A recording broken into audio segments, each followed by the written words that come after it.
오늘 방금 읽은 말씀은 구약의 3대 절기 가운데서 하나인 맥추절에 관한 그런 말씀인데 중요한 말씀이기 때문에 맥추절에 대한 규례 전체를 본문을 다 읽어 드렸습니다.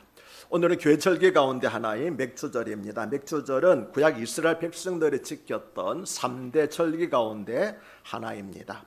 구약시대 이스라엘 백성들이 지켰던 3대 절기는 첫 번째가 유월절, 두 번째가 맥추절, 그리고 마지막이 초막절 또는 수장절이라고 하는 그런 세 개의 절기가 구약 이스라엘 시대에 이스라엘 백성들이 지켰던 3대 절기입니다. 그런데 이 3대 절기는 첫 번째로는 농사와 관계가 있습니다. 유월절은 봄에 보리 수확을 시작하면서 지킨 절기였고, 맥추절은 여름에 밀을 수확하고 지킨 절기였으며, 초막절은 가을에 밭에서 기른 모든 작물들, 즉 과일과 채소를 수확한 후에 지키는 절기였기 때문입니다. 이것은 경작할 땅과 나라와의 평안과 햇볕과 비를 주신 하나님께 감사하는 의미로 드리는 그런 절기였습니다. 우리도 소득과 건강과 안식할 수 있는 가정과 나라의 평안을 주신 하나님께 감사해야 할 것입니다. 이것이 감사절을 지키는 첫 번째 이유입니다. 그런데 3대 절기는 이스라엘의 중요한 역사적 사건을 기념하는 종교적 의미의 절기이기도 하였습니다. 첫째로 유월절은 하나님께서 애굽의 장자들을 치심으로써 출애굽하게 된 것을 기념하는 절기였고, 그래서 이스라엘 백성들의 해방절이라고 말합니다. 두 번째로 맥추절은 이스라엘 백성들이 50일 만에 출애굽하여 시내산에 이르러서 하나님으로부터 율법을 받은 것을 기념하는 그런 절기였으며, 초막절은 광야 40년간의 나그네 생활을 끝내고 약속의 땅에 들어가게 된 것을 감사하고 기념하는 절기가 바로 초막절이었습니다. 이거 3대 절기라고 하는 것은 단순히 농사뿐만 아니라 이스라엘 백성들이 역사와도 관계 있는 그런 중요한 종교적 의미를 가진 절기였다라고 하는 것입니다. 우리도 일제치하에서 벗어나게 하여 주시고 6.25 전쟁 폐허에서 한강의 기적을 이루게 해주신 하나님의 은혜를 잊지 않고 감사해야 할 것입니다. 저는 성경을 쭉 보면서 깨닫는 것 하나가, 이 대한민국의 역사가 어쩜 그렇게 이스라엘 역사와 흡사한지. 우리나라도 남북으로 갈렸지 않았습니까? 이스라엘도 오랫동안 북이스라엘과 남유다로 갈려져서 서로 반목했다가 나중에 합해졌는데, 하나님의 섭리 가운데 지금 남북으로 갈려져 있는 대한민국도 언젠가는 통일될 줄로 믿습니다. 에스겔서에 보게 되게 되면 하나님의 손에서 둘이 하나가 되리라고 말씀하시는데, 저는 그 말씀을 굳게 믿고 있습니다. 사람의 손이 아니라 하나님의 손에서 나누어졌던 것이 하나 되게 될 줄로 믿습니다. 그런데 우리는 이스라엘 민족이 아니지 않습니까? 그런데 왜 구약시대 이스라엘 백성들이 지켰던 절기를 지키고 있는 것일까요? 그 이유는 구약의 절기들은 하나님의 구원 사역을 예표하는 것이었기 때문입니다. 특히 3대 절기가 그러했습니다. 첫째로 유월절은 예수 그리스도의 죽으심과 부활에 대한 예표였습니다. 그래서 유월절은 고난주간과 부활절로 바뀌어서 오늘날도 지키고 있습니다. 둘째로 맥추절은 오순절 성령 강림에 대한 예표였습니다. 그래서 오순절 성령 강림으로 말미암아 신약교회가 탄생하게 되었습니다. 그래서 구약시대 이스라엘 백성들이 시내산에서 율법을 받음으로 구약교회가 탄생한 것처럼 신약시대에는 같은 오순절에 성령의 강림함으로써 신약교회가 발생했습니다. 그래서 이 맥추절이라고 하는 것은, 오순절이라고 하는 것은 교회 생일이라고 하는 그런 의미가 있습니다. 그래서 오늘날 맥추절은 성령 강림절로 바뀌었습니다. 실제로 초막절은 예수님의 재림과 그 후에 있을 천국 잔치에 대한 예표였습니다. 금방 말씀드렸던 두 절기, 유월절과 그리고 맥추절은 이미 이루어졌습니다. 예수님으로 말미암아 성취된 절기지만, 초막절은 장차 이루어질, 예수님으로 말미암아 장차 이루어질, 예수님 오시게 되게 되면 우리가 들어가게 될 천국의 영원한 천국 생활을, 그 잔치를 기념하고 바라보는 것이 바로 초막절이었습니다. 이 초막절은 오늘날 추수감사절로 바뀌었습니다.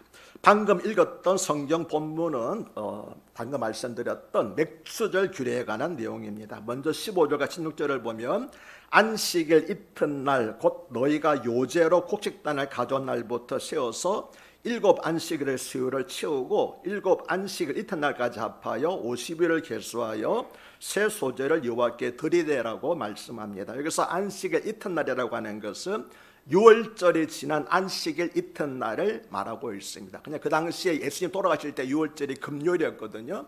그러니까 금요일이 지나고 안식일 이튿날이라고 하는 것은 안식일이 토요일입니다. 그러니까 금요일이 유월절이고 토요일이 안식일이고 안식일 지난 다음 날이니까 오늘날 우리가 지키는 요일로 따지면은 주일, 일요일이 되게 되는 것입니다. 그래서 안식일 이튿날은 바로 주일을 말합니다. 이날 주일 새벽에 예수님께서 부활하셔서 부활의 첫 열매가 되셨습니다. 아멘이십니까?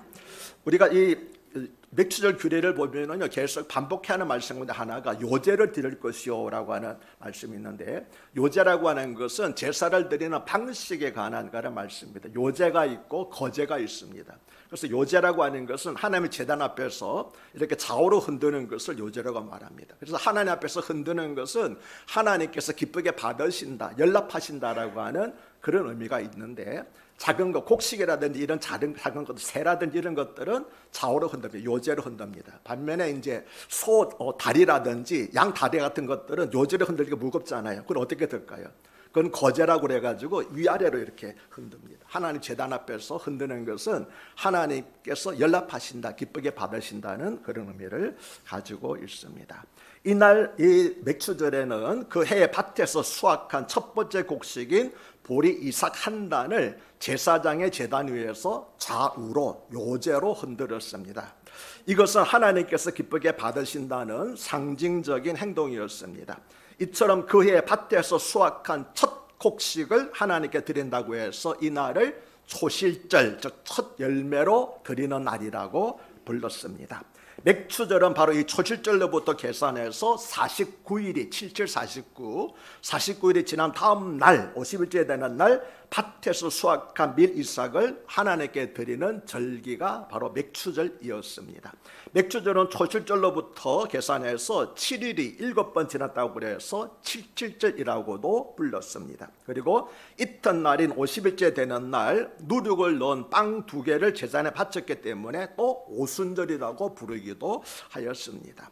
이처럼 초실절은 이른 곡식인 보리를 하기 시작하는 절기였고, 맥추절은 늦은 곡식인 보리를 먼저 심고 거두고 그 다음에 밀을 심고 거두거든요. 그래서 늦은 곡식인 밀의 수확을 마치는 절기가 바로 맥추절이었습니다. 따라서 이스라엘에서 초실절로부터 맥추절까지 49일은 계속 밭에서 곡식을 수확하는 그런 기간이었습니다. 보통 보리를 수확하고 2주일이 지나가면 밀수확을 시작한다고 그럽니다. 그래서 이제 맥추절이 오순절도 되게 되면 모든 수확이 다 끝나게 되겠지요. 여기서 봄에 있는 보리 수확은 유대인에게 먼저 구원의 복음이 전파되는 것을 예표하는 것이었고, 여름에 있는 밀수확은 그 후에 이방인에게 구원의 복음이 전파되는 것을 예표하는 것이었습니다. 그런데 맥추절의 규례 가운데 특별히 우리가 주목할 부분이 하나 있는데, 그것은 17절에 너희의 처소에서 10분의 2 에바로 만든 떡 2개를 가져다가 흔들지니 이는 고른 가운데 고운 가루에 누룩을 넣어서 구운 것이요 이는 첫 요제로 여호와께 드리는 것이며라고 하는 말씀입니다. 여기서 말하는 떡은 실은 쌀이 아니고 밀가루로 만든 빵을 가리켜 말하지요. 원래 제단에 바치는 빵에는 누룩을 넣지 않았습니다. 왜냐하면 꿀과 누룩은 죄악을 상징하는 것이기 때문에 하나님께 드리는 제물에는 절대로 꿀과 누룩은 넣지를 그렇게 않았습니다. 그런데 오순절에 제단에 바치는 빵에는 누룩을 넣어서 구웠습니다. 그것도 요제로 드렸습니다. 아까 말씀드렸잖아요. 요제로 드린다는 무슨 의미가 있다고 그랬습니까? 하나님께서 기쁘게 받으신다는 의미가 있다고 그랬잖아요. 여러분, 누룩은 뭘 상징한다고 그랬습니까? 죄를 상징한다고 그랬습니다. 죄를 상징하는 누룩을 넣은 떡을 요제로 흔들었습니다. 하나님께서 기쁘게 받으시라고. 여러분 생각해 보십시오. 이 가장 친한 일입니까? 누룩을 빼야지 하나님께서 기쁘게 받으시지. 근데 누룩을 넣은 떡을 어떻게 해서 요제로 하나님께 드릴 수 있습니까? 여기에 이제 신비로움이 있는 것입니다. 우리는 빵 2개 드리는 것도 이상하고, 왜냐하면 하나님께 드릴 때 빵 하나를 드렸거든요. 빵 2개를 드린다는 것도 이상하고, 그 빵에 누룩을 넣은 것도 이상하고, 그것도 또 요제로 드린다는 것도 다 이상합니다. 하지만 바로 여기에 놀라운 하나님의 계시가 있는 것입니다. 2개의 빵은 유대인 교회와 이방인 교회를 상징하고 있기 때문입니다. 또는 구약교회와 신약교회를 상징하기도 합니다. 그런데 그 빵에 누룩을 넣은 것은 이 땅에 있는 교회들은 완전하지 못하고 제 요소가 여전히 남아있다는 사실을 상징하고 있습니다. 그런데도 불구하고 그 빵을 요제로 드린 것은 무슨 일 때문일까요? 그럼에도 불구하고 하나님께서 그것을 제가 있는, 남아있는 그 교회들을 기쁘게 받으셨다는 것입니다. 왜 기쁘게 받으셨습니까? 그 빵만을 드리게 되면 하나님께서 누룩을 넣은 빵만을 드리면 하나님 받지 않으십니다. 그런데 우리가 읽었던 내용을 잘 보게 되면은 그 빵만 드리는 것이 아니라 뭐와 함께 드립니까? 어린 희생 제물과 함께, 어린 양과 함께 드립니다. 어린 양이 드리는 그 제물 위에다가 빵을 함께 드리는 거예요. 이해가 되십니까? 어린 양은 뭘 상징하고 있습니까? 예수 그리스도를 상징하고 있습니다. 우리 스스로는 아무리 노력한다 할지라도 어렵지 못해서 하나님께 나아갈 수가 없고 하나님께서 받으실 수가 없습니다.